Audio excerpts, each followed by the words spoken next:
کا عمل جو ہے اس کے لیے تیاری کا دور ہے۔ یہ 1000 سال کا عرصہ،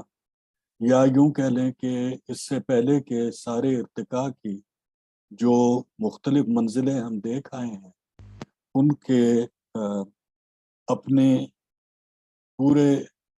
جتنی اس میں گنجائش اور صلاحیت تھی ارتقاء کی، وہ رونما ہو چکی ہے۔ اور یہ اس لحاظ سے ایک عروج ہے ارتقائی سلسلے کا، اور پھر اس میں پیدا ہونے والی وہ کیفیتیں جن سے ایک نیا سلسلہ شروع ہوا، اس کا آغاز ہے۔ تو یہ آج اور کل کی گفتگو جو ہے وہ اس لحاظ سے اس میں اس عمل کو سمجھنے کے لیے بنیادی گفتگو ہے، کیونکہ اس میں ہم اس کیفیت کو دیکھیں گے جس کے تحت دنیا کے وہ نظام جو کہ شہری زندگی میں سلسلے چل رہے تھے، جو گلابان قبائل اور گروہوں کی زندگی میں سلسلے چل رہے تھے، ان کے دونوں کے ارتقاء کا آخری تصادم اس دور میں ہے۔ اور اس کے بعد سے پھر ایک وہ سلسلہ شروع ہو جائے گا جس میں شہری زندگی نے حتمی طور پہ باقی سارے انداز زندگی جو ہیں ان کو پچھاڑ دیا۔ پچھاڑنے سے مراد یہ نہیں ہے کہ وہ ختم ہو گئے، بلکہ پچھاڑنے سے مراد یہ ہے کہ ان کے سارے جو عمل تھے وہ ایک یا دوسرے انداز سے شہری زندگی کے ساتھ منسلک ہو گئے۔ یہ جو میں آپ کو ساری روداد سناتا آیا ہوں، اس میں بار بار اس چیز کی طرف توجہ میں نے دلائی ہے کہ ایک لحاظ سے تاریخ کا یہ عمل جو ہم دیکھ رہے ہیں اور جس کو ہم سمجھ رہے ہیں، اس میں شہری زندگی وہ مرکزی انداز ہے جو باقی ساروں کو جوڑنے پہ مجبور ہے۔ شہری زندگی کی بقا اس چیز پہ ہے کہ اسے خام مال دوسری جگہوں سے ملے، وہ ان کو مجتمع کرے اور اس مجتمع کرنے کی مدد سے وہ اپنا کاروبار جو ہے اس کو بڑھائے، اور اس بڑھانے کے عمل میں اس کی جو ساری جو سیاست ہے انسان کی زندگی میں، وہ اس سے نمودار ہوتی ہے، رونما ہوتی ہے۔ تو یہ اس کے 6 گفتگوؤں کا یہ سلسلہ ہے۔ دور یہی رہے گا 500 عیسوی سے لے کے 1500 عیسوی تک، اور جو 4 عظیم شجرے آپ لوگوں کے ساتھ پچھلی گفتگوؤں میں نے 2 کر کے دیکھے تھے، انہیں اب ہم ایک ایک کر کے دیکھیں گے، اور پھر 2 وہ شجرے جنہیں میں نے ذیلی یا ضمنی حیثیت سے ایک چین اور بھارت کے حوالے سے بالخصوص ان کے رابطے کے شجرے بتائے تھے، ان تک ہم بات کو لے کے جائیں گے۔ تو اس طریقے سے یہ 6 علاقے ہیں جن کی گفتگو ہم کریں گے۔ تو آج کی گفتگو جو ہے وہ اس شجرے سے متعلق ہے جسے ہم نے فرٹائل کریسنٹ کہا تھا، لیکن اب وہ جو جس وجہ سے میں شجرے کی اصطلاح کو ترجیح دیتا رہا ہوں، اس کی طرف آپ کی توجہ دلانا چاہتا ہوں کہ اب فرٹائل کریسنٹ کوئی اکائی نہیں ہے۔ فرٹائل کریسنٹ کی اکائی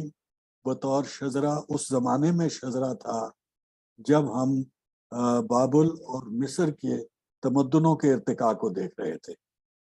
اس کے بعد کے زمانے میں بھی ایک حد تک فرٹائل کریسنٹ کا وجود تھا، لیکن اس زمانے میں جو اگلی منزل تھی اس میں اس کے ساتھ منسلک علاقے، یعنی جس کو ہم ایران کہتے ہیں، جس کو آج ترکی کہتے ہیں، اور ان کے ساتھ کے وہ علاقے جس طرح شام ہے، اردن ہے آج کے اصطلاح میں، جن علاقوں کو ہم ان ناموں سے کویت کے نام سے پہچانتے ہیں، یہ سارے اس میں شامل ہو گئے۔ تو جس چیز کو پھر بعد میں جدید تاریخ نگاری نے ویسٹ یورپ کی اصطلاح سے پہچانا، ویسٹ ایشیا کے نام سے پہچانا، یہ وہ سارا علاقہ فرٹائل کریسنٹ سے پھیلا ہوا علاقہ ہے۔